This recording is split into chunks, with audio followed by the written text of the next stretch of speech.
Assalamualaikum warahmatullahi wabarakatuh.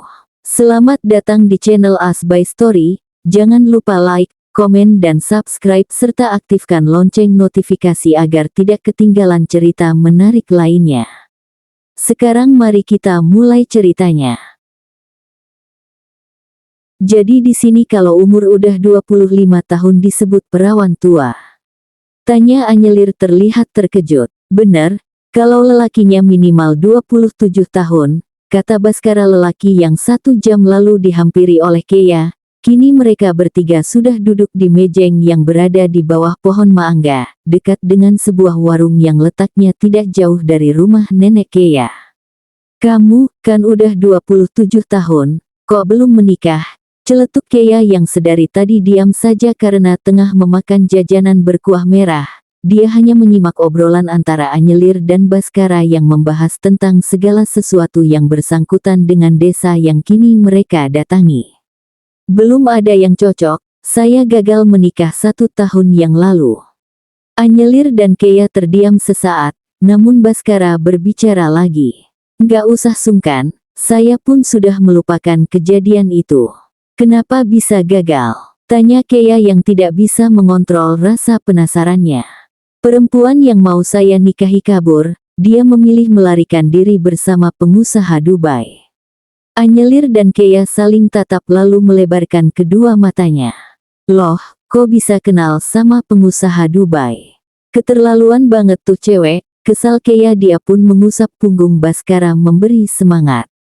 Baskara tersenyum ke arah Keya, membuat Anyelir ingin menjerit sebab keduanya terlihat sangat cocok dan serasi. Dia kerja di kota, entah saya juga gak tahu di mana mereka bisa ketemu. Bukan jodoh berarti, timpal Anyelir. Dia kembali meneguk minuman yang dibeli oleh Baskara. Baskara mengangguk membenarkan ucapan Anyelir. Dia terlihat biasa saja, tidak seperti seorang lelaki yang tengah merasakan putus cinta. Mungkin karena kejadian tersebut sudah lama, dan secara perlahan-lahan luka itu mulai memudar. Ya udah Mas, Baskara sama aku aja.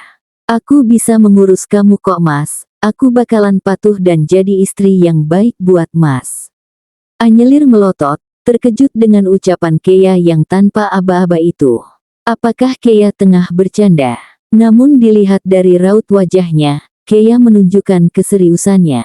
Bisa aja kamu bercandanya, ya sudah saya pergi dulu mau ke kantor, pamit Baskara. Lelaki itu memang memiliki usaha di bidang pertanian, dan sudah banyak sekali pabrik makanan yang bahan dasarnya buah dan sayur yang mengajaknya untuk bekerja sama. Baskara menunjukkan kepada orang-orang bahwa di desa dia pun bisa sukses seperti pengusaha yang berada di kota-kota besar. Aku gak bercanda, Mas, kata Keya menahan lengan Baskara. Anyelir mentuk mulutnya. Dia sangat-sangat terkejut dengan kelakuan Keya yang sangat berani itu. Nanti saya pikirkan, putus Baskara. Dia pun melepas tangan Keya sembari tersenyum ramah, lalu pergi dari sana. Sudah bisa Anyelir tebak, jika Baskara tidak menganggap serius Keya. Keya apa? Kamu benar-benar ya, aku sampai senam jantung loh ini. Berani banget. Keya menanggapinya dengan tertawa. Ingat, lo harus bikin bekal buat gue selama 1 minggu. Iya deh Keya yang paling cantik dan pemberani. Anyelir sudah terlihat sangat pasrah membuat Keya tertawa lagi. Kini keduanya membereskan bungkusan makanan, lalu mereka berdua pulang ke rumah karena hari sudah mulai gelap.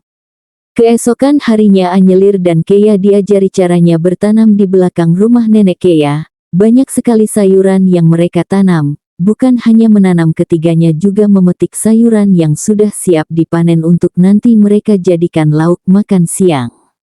Keranjang Anyelir sudah terisi penuh oleh tomat, cabai dan juga sawi putih hasil petikannya sendiri. Enak nih kalau dibikin kimchi, celetuk Anyelir sembari membolak-balikan sawi putihnya. Bikin yuk, Nyai, ajak Keya. Nanti aja pas pulang. Ya udah tapi beneran ya.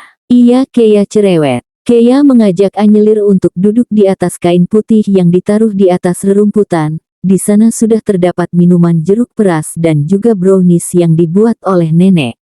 Anyelir membaringkan tubuhnya di sana sembari melihat birunya langit serta menikmati hembusan angin yang lumayan kencang.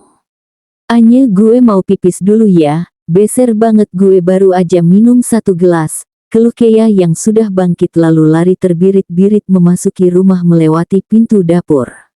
Anyelir menggeleng pelan melihat kelakuan Kea. Dia menghembuskan napasnya, lalu memainkan ponsel hanya untuk sekedar memotret dirinya, memotret sayuran yang berada di dalam keranjang serta memotret langit.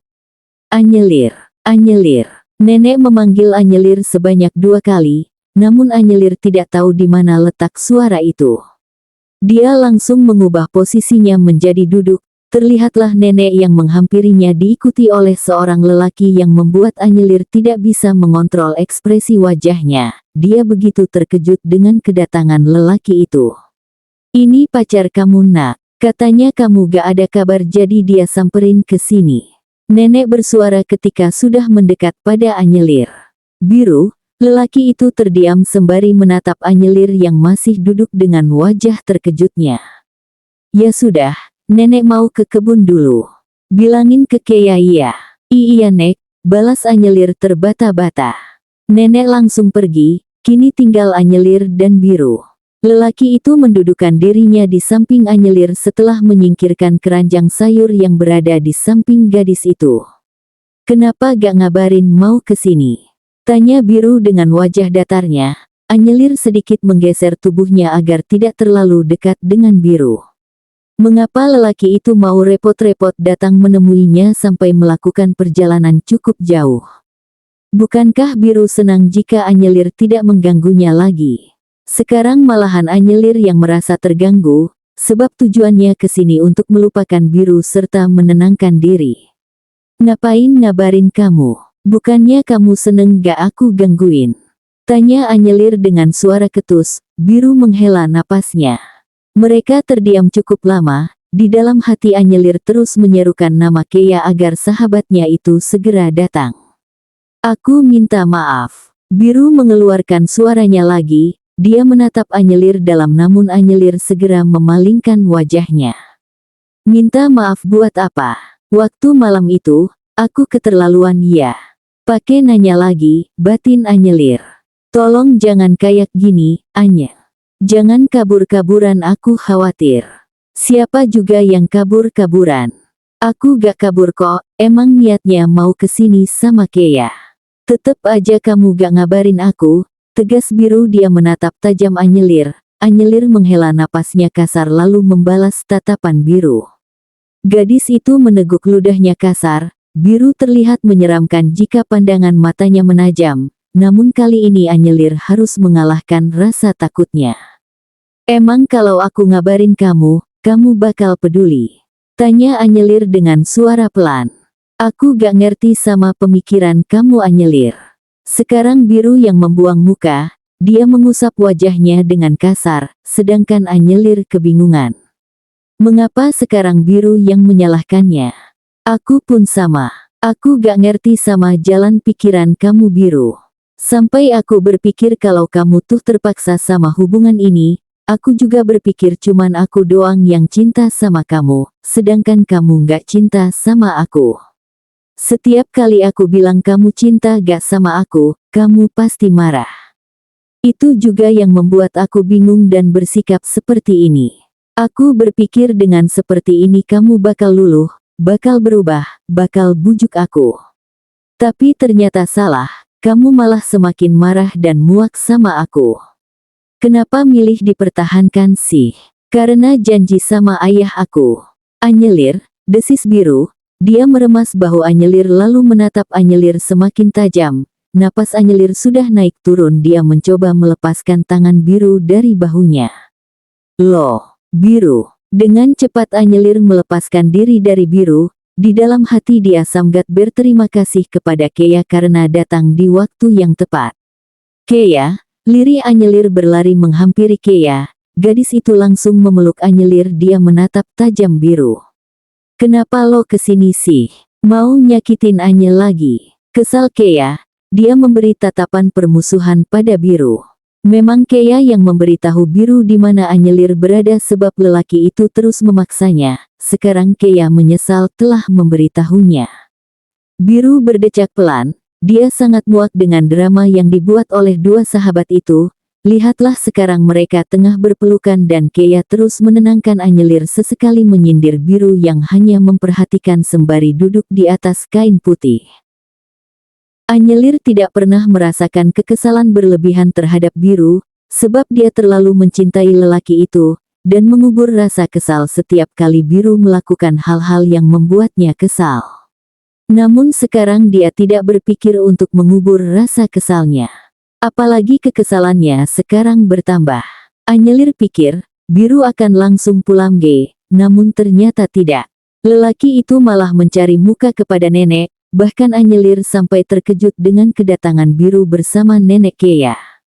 Di pundak kiri lelaki itu terdapat karung beras sedang berisi pupuk untuk tanaman, sedangkan tangan kanannya menenteng keranjang sayur milik nenek. Penampilan Biru yang selalu terlihat rapih, kini malah sebaliknya. Entah lelaki itu memakai baju siapa yang pasti baju itu sering kali dipakai oleh para bapak-bapak yang akan bertani. Nampak kotor bahkan sampai ke wajahnya terlihat lusuh. Lihat deh Biru, udah kayak gembel, bisik Keya dengan wajah yang masih terkejut. Jadi Biru gak pulang, malah nyamperin nenek gue, lanjut Keya pada Anyelir. Kedua gadis itu berada di gazebo sembari memotong beberapa buah untuk dijadikan salad. Anyelir menghela napas pelan. Biarin aja. Biru dan nenek menghampiri mereka. Keduanya duduk setelah meletakkan barang bawaan mereka. Aduh pinggang nenek, keluh nenek setelah mendaratkan bokongnya di gazebo. Anyelir Yeseng melihat itu langsung menuangkan air putih ke dalam gelas lalu memberikannya pada nenek. Sedangkan Keya mulai memijat kaki nenek. Cucu-cucu nenek pada baik, terima kasih. Anye pacarmu juga kasih minum, dia seharian bantu nenek di kebun. Anyelir kali ini menurut. Dia memberikan segelas air pada Biru yang langsung diterima oleh lelaki itu. Kenapa lo bisa tahu kebun nenek? Tanya Keya. Tadi nenek gak kuat bawa pupuk, nenek duduk di dekat tugu samping sawahnya Pak Iman terus ketemu sama anak ganteng ini, dan nenek dibantu. Nenek yang menjawab, Keya melirik Anyelir yang kembali fokus memotong buah. Ya udah, makasih udah bantu nenek gue. Mending sekarang lo pergi, usir Keya membuat nenek terkejut, sedangkan Biru seperti tidak mendengar perkataan Keya dia tengah fokus memandangi Anyelir. Keya jangan seperti itu, tidak sopan. Dia sudah bantu nenek, terus dia juga pacar Anya. Biarin dia di sini dulu pasti lagi kangen sama Anya. Dia juga butuh istirahat. Anyelir seperti menulikan telinganya. Sedangkan Keya sudah melotot ke arah Biru. Dia mengarahkan pisau yang dipegangnya pada Biru. Biru mengabaikan Keya, dia malah mengusap kepala Anyelir dengan lembut. Anyelir langsung menggeser duduknya sedikit menjauh dari Biru. Mungkin Biru pikir Anyelir akan luluh, tapi kali ini tidak. Nenek yang melihat itu pun menggeleng pelan. Ya sudah, nenek mau mandi dulu ya, pacar Anye makan dulu aja. Tadi di kebun cuman makan roti. Anye kasih makan. Biar Keya yang motong buahnya, titah nenek. Sudah sana Nyai, selesain aja masalahnya biar gak canggung nih. Gue udah ngibarin bendera perang tapi dia malah gak nanggepin, jadi ya udahlah, bisik Keya terdengar menyerah. Anyelir menghela napas pelan. Dia beranjak turun dari gazebo menuju dapur untuk mengambilkan makan, tak disangka Biru membuntutinya. Jangan pakai sambal, cegah Biru. Anyelir hanya mengangguk lalu menuangkan lauk berupa terong balado, tahu goreng dan juga tempe goreng ke piring yang sudah diisi nasi, lalu meletakkan piring itu di depan Biru yang sudah duduk. Mau kemana? Tanya Biru mencekal pergelangan tangan Anyelir agar gadis itu tidak pergi. Bantu Keya, jawab Anyelir cuek, Biru pun menghembuskan napas kasar. Jangan cuek, tegur Biru. Kenapa? Kamu juga sering kayak gitu ke aku. Biru diam, dia menarik Anyelir hingga gadis itu duduk di pangkuannya. Suara pekikan tertahan serta mata melebar, Anyelir sungguh terkejut dengan perlakuan Biru. Padahal lelaki itu sendiri yang berucap jika dia risih bersentuhan dengan Anyelir. Namun sekarang lelaki itu sendiri yang membuat mereka bersentuhan. Aku kan sudah minta maaf, ucap Biru dengan santai meremas pinggang Anyelir pelan. Suara lelaki itu terdengar serak membuat Anyelir merinding. Awas tangan kamu apa-apaan sih, malu ada nenek sama Keya, kesal Anyelir mencoba melepaskan diri. Biru memilih untuk mengalah. Setelah makan mandi, kamu kayak orang gak keurus. Anyelir seakan tidak bisa menahan perkataan yang ingin keluar dari mulutnya, dia tetap kalah jika menyangkut Biru. Biru mengangguk, dia mulai memakan makanan yang disediakan oleh Anyelir dengan lahap, membuat Anyelir sedikit goyah merasa kasihan terhadap lelaki itu. Pasti Biru lelah, datang dari kota namun setelah sampai ia diusir, kemudian membantu nenek seharian di kebun. Setelah memasukkan salad buah ke dalam beberapa wadah, lalu memasukkannya ke lemari pendingin, Keya dan Anyelir bergantian untuk mandi. Setelahnya mandi, Keya kegirangan saat melihat Baskara ada di ruang tamu tengah mengobrol dengan nenek.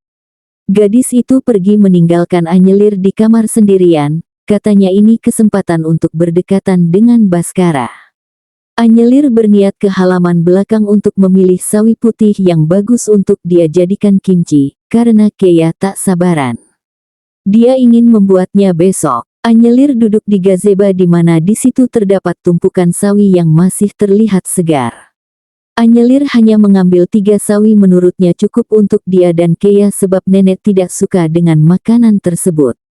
Ketika Anyelir akan beranjak dari gazebo dengan keranjang berisi 3 sawi itu, Biru muncul. Dia duduk di gazebo, lalu menyingkirkan keranjang yang ada di pangkuan Anyelir. Lelaki itu meletakkan kepalanya di sana. Anyelir sangat terkejut, dia masih kesal, niatnya ingin menyingkirkan kepala Biru dari pahanya, namun Biru mengeluh jika badannya sakit semua. Itu karena kamu gak terbiasa kerja di kebun, kerja kamu kan cuma duduk di kursi. Biru diam saja. Dia menenggelamkan kepalanya di perut Anyelir, sedangkan Anyelir mulai mengusap rambut hitam tebal Biru. Pulang yuk, ajak Biru. Tiba-tiba, Anyelir segera menggeleng. Aku masih betah di sini. Kamu pulang aja duluan, nanti kerjaan kamu tambah banyak. Biru berdecak kesal, dia memejamkan matanya lalu menghembuskan napas kasar.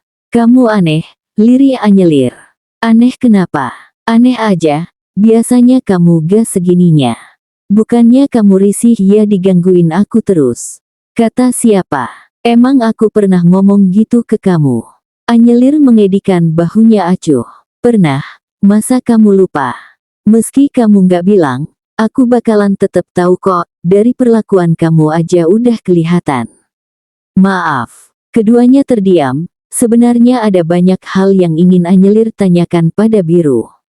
Namun Anyelir berpikir terlebih dahulu, mereka sekarang tengah berada di rumah orang, takut jika mereka kembali bertengkar dan membuat nenek dan Keya tidak nyaman. Kabarin terus, kalau aku telpon jawab. Anyelir mengangguk, itu pun kalau ada sinyal. Boleh aku tanya sesuatu? Satu kali aja, lanjut Anyelir. Biru mengangguk namun matanya masih terpejam. Kamu deket banget ya sama Liora. Sampai-sampai perempuan itu tahu segala hal tentang kamu. Biru berdecak pelan, dia mengubah posisinya menjadi duduk, tangannya terangkat mengusap pipi Anyelir yang memerah akibat cuaca yang dingin. Kamu kenal Liora? Anyelir mengangguk, lalu menjawab. Tahu aja pas di pesta nikahan temen kamu, aku ketemu dia di toilet. Dia cerita seberapa dekatnya kamu sama dia. Bahkan dia bilang setiap kali aku telpon kamu, kamu kelihatan risih. Terus dia juga ngatain aku perempuan yang haus perhatian laki-laki, itu sebabnya aku tanya ke kamu beneran cinta nggak sama aku pas di pesta itu, tapi kamu malah marah dan ngebentak aku. Biru memejamkan matanya seperti tengah meredakan emosi yang kembali meluap. Jangan didengerin, dia gak tahu apa-apa, balas Biru. Ya udah. Kalau gitu kamu jauhin Liora, bisa gak? Bagaimanapun dia temen aku. Tapi dia kelihatan suka sama kamu, apa kamu gak marah pacar kamu dikata-katain sama dia? Anyelir menantikan jawaban yang ia inginkan, namun Biru diam saja seolah-olah tak ingin menjawab.